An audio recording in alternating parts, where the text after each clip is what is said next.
le problème des notations des agents publics. Et vous avez parfaitement raison. Aujourd'hui, le système de notation pose problème. Et il ne permet pas de faire de cet outil un outil de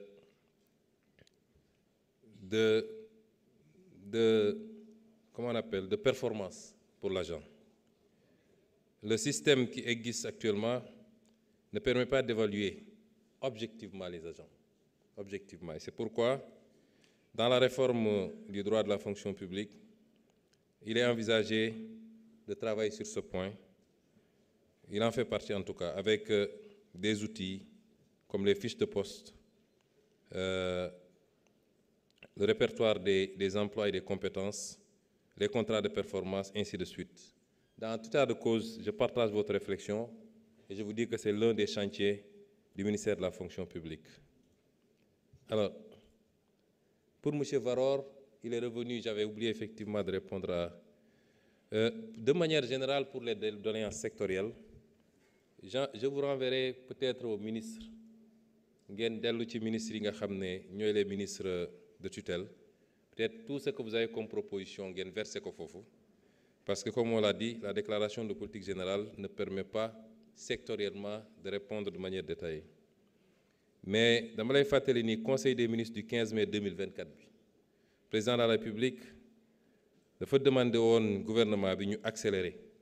li nga xam ne ay réformes la juridiques et financières yi nga xam ne moom la ñu soxla pour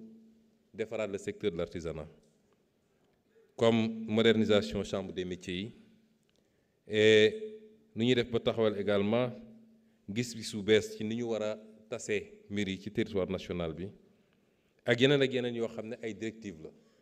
loolu wane na importance bi ñu jox artisanat ak tourisme nga xam ne le 15 mai su ma juumul su nekkul woon ñetteel wala maximum ñeenteelu conseil des ministres la te boobu ba léegi ministre bi mi ngi ciy liggéey te jàpp naa ni ci lu soreetul dina déposer ses conclusions auprès du président de la République pour ñu xool nu ñu koy traiter. Alors pour connectivité bi nga xam ne Maïmouna Bousso wax na ko loolu it li nga xam ne mooy mbébétu président de la République mooy accès à Internet dañu bëgg ñu def ko un droit à valeur constitutionnelle même et régler aussi la question de l'accès universel définitivement.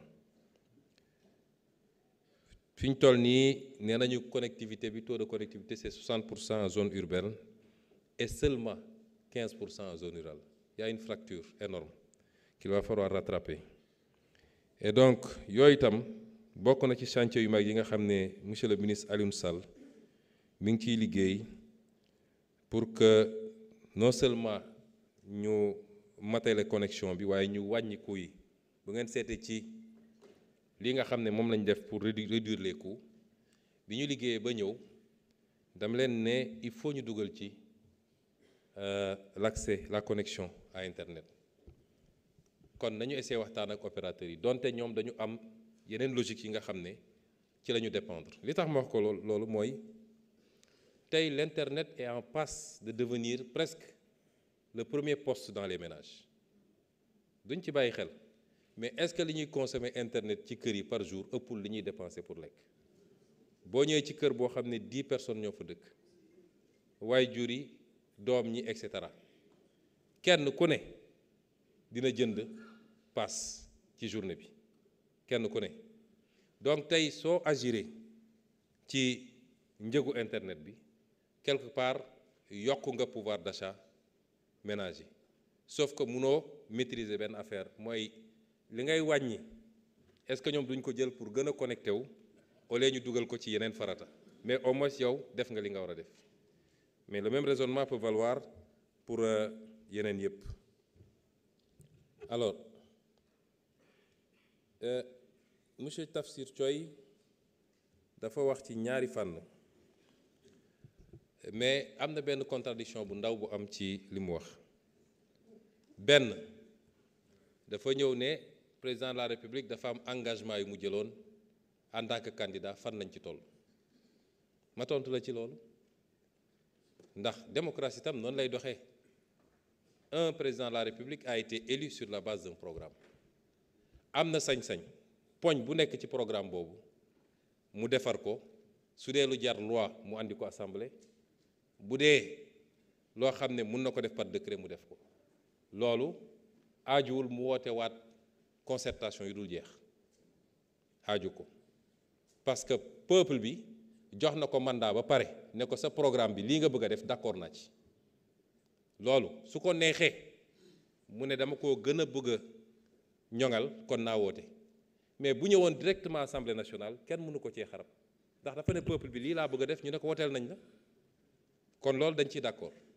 moo tax da nga maa posé question ne président dafa waxoon ni dafa bëgg a andi vice président président dafa ne woon il faut ñu yokk pouvoir premier ministre président dafa waxoon man la loolu fii lañ ci toll bu dee nag leneen lu dul loolu am na loo xam ne laaj na ñu gën koo yaatal waxtaane ci te mësuñoo wax ni dañuy andi des réformes segmentées di ko dugal par benn déedéet dama ne am na loo xam ne ñu ngi ciy liggéey bu ñoree dañ ko andi ne lii la ñu proposé assemblée peuple bi la tam parce que c'est la démocratie qui le veut indirectement c'est le peuple moo tax ñu mën a modifier constitution à partir de l'Assemblée nationale moo tax ñu mën a voter à partir de l'Assemblée nationale am na yeneen mécanisme référendum mi ngi fi ak yeneen kon réforme des institutions ak type de régime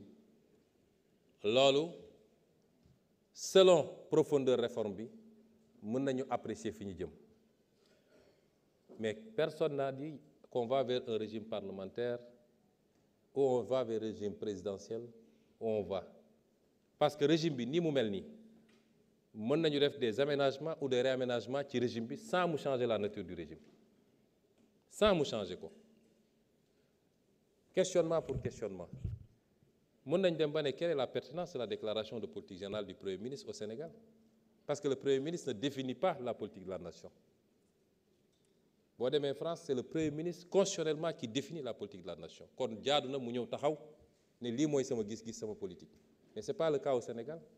c'est le président de la République qui définit la politique de la nation et le Premier ministre l'exécute en coordination avec son gouvernement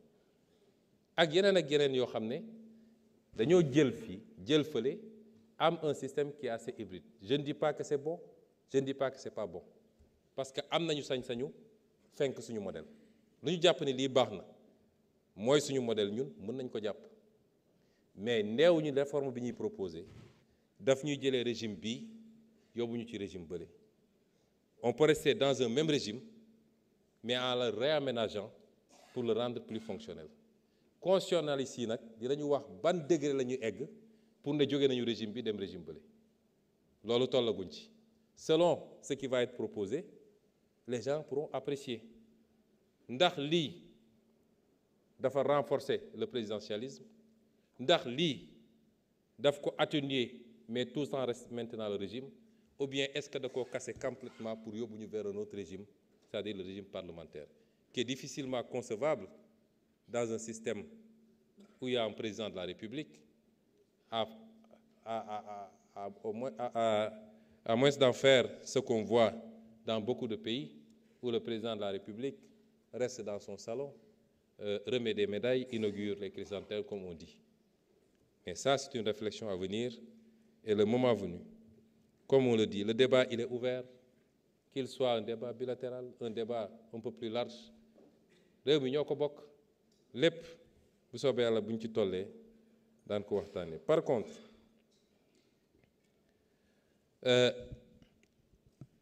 dire qu'on crée des institutions,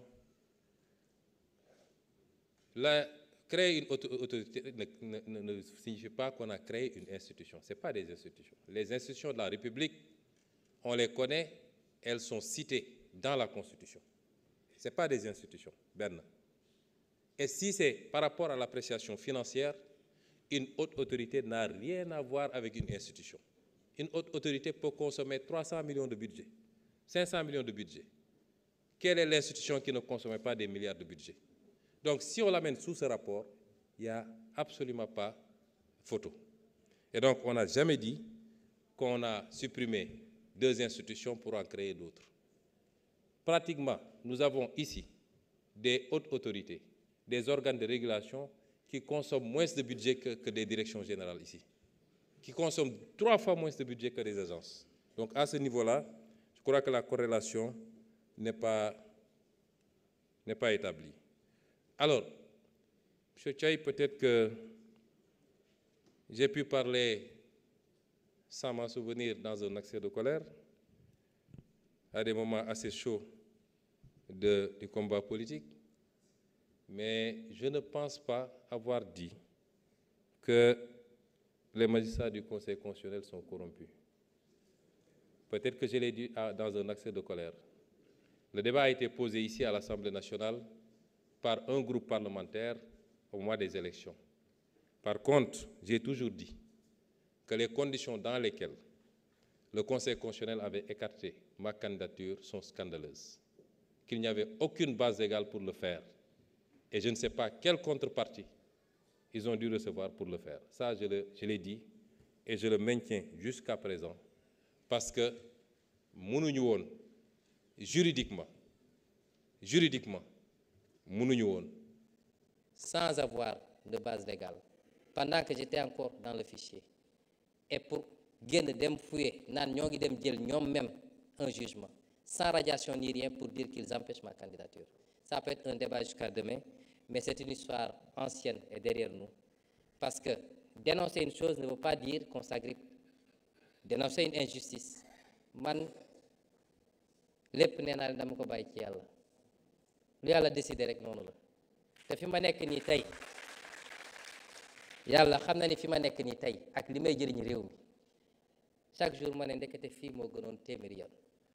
Kon il n'y a pas de problème, ce n'est pas des regrets, c'est des positions de principe qu'on prend et puis on avance. Après, aller vers une cour constitutionnelle, je crois que c'est dans le programme du candidat Bassirou Diomaye Faye. S'il estime que dans ces réformes-là, c'est quelque chose à faire dans 1 an, dans 6 mois ou dans 4 ans, il le fera. Vous savez, les gens sont allés même parler de VAR. Certains même ont fait tout un programme de campagne sur du VAR. Et le VAR les a menés à la touche. VAR, dégg naa waxoon na lii mais quand tu leur dis lan ngeen di VAR mënuñu la ko wax lan la ñuy VAR on dit ñoom ñoo ne woon dañuy def appel à candidature mais ñun dans le programme chaque mesure dañu ne ça se fera dans les 6 mois dans les 2 ans dans les 5 ans dem leen ci jël programme bi mesure bu ne dañu ne ci espace temps bii lañ koy def bis bu ñu génnee espace temps boobu te defuñu ko mun nañ ne ah ñii dañoo waxoon dañuy def lii te defuñu ko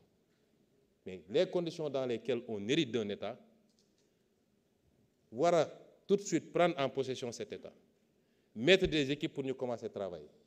ñu naan léegi nañu bàyyi ba mun a préparer un projet de loi ba yóbbu ko assemblée ba ñu voté ko pour ñu xool dans quelles conditions on fait appel à candidature. Vous croyez que ça c'est raisonnable? On ira vers l'appel à candidature et ça a commencé d'ailleurs. Ça a commencé, ça va aller crescendo. Ce n'est pas tous les postes qui seront soumis à appel à candidature, ça n'existe dans aucun pays, mais ça démarrera avec des responsabilités qui seront identifiées et qui passeront. Alors,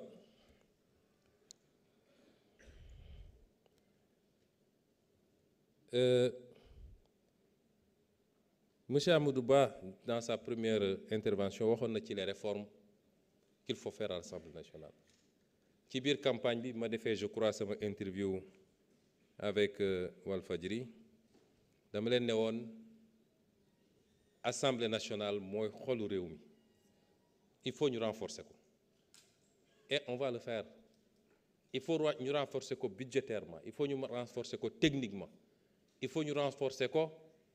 ci bépp fànn boo xam ne day liggéeyam da koy soxla